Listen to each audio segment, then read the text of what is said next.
जय श्री राम। दोस्तों, आप सभी का रामायण कथा के आज के इस भाग में स्वागत है। शूर्पणखा पंचवटी के अपने आश्रम में रामचंद्र सीता के साथ सुखपूर्वक रहने लगे। एक दिन वहां पर अकस्मात रावण की बहन शूर्पणखा नामक राक्षसी आ पहुंची।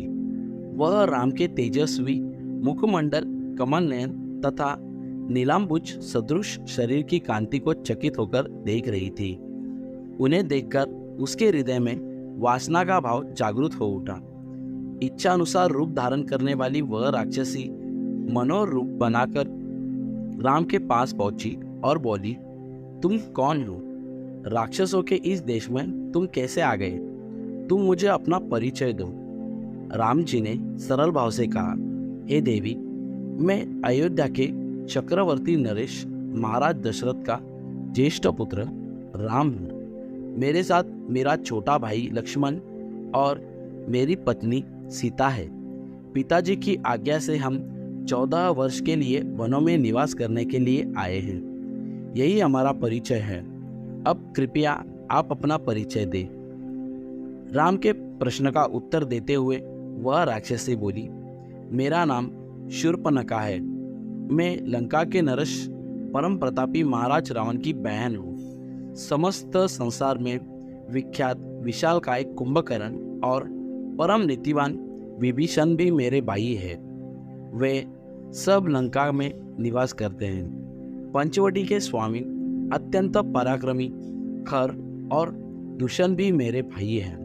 मैं सर्व प्रकार से संपन्न हूँ और अपनी इच्छा तथा शक्ति से समस्त लोकों में विचरण कर सकती हूँ। यह तुम्हारी पत्नी सीता मेरी दृष्टि में कुरूप, ओछी, विकृत मानवी है और तुम्हारे योग्य नहीं है। अतः तुम मेरे पति बन जाओ। मैं ही तुम्हारे अनुरूप हूँ।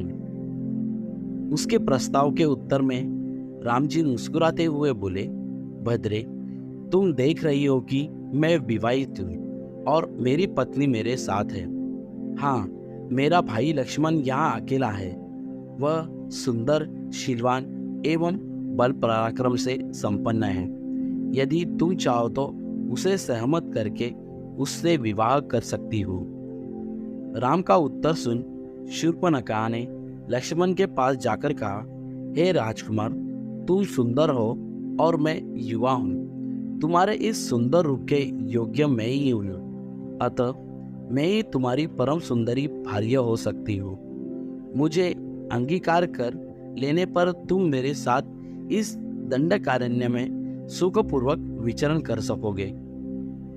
शूर्पणखा के इस विवाह प्रस्ताव को सुनकर वाक्पटु लक्ष्मण ने कहा, सुंदरी, मैं राम का एक तुच्छ सा दास हूँ। मुझसे विवाह करके तुम केवल दासी कहलाओगी।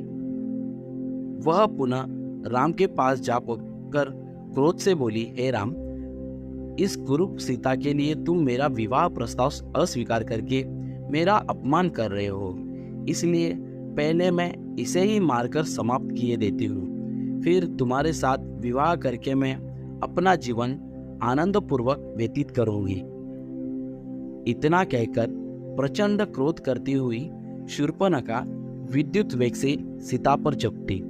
तभी राम जी की आज्ञा पाते ही लक्ष्मण ने तत्काल खड्ग निकाला और दुष्टा शूर्पणखा का नाक काट दिया। पीड़ा और घोर अपमान के कारण रोती हुई शूर्पणखा अपने भाइयों खरदूषण के पास पहुंची और घोर चित्कार करके उनके सामने गिर पड़ी। दोस्तों, इसके आगे की कहानी रामायण कथा के अगले भाग में। धन्यवाद। जय श्री राम।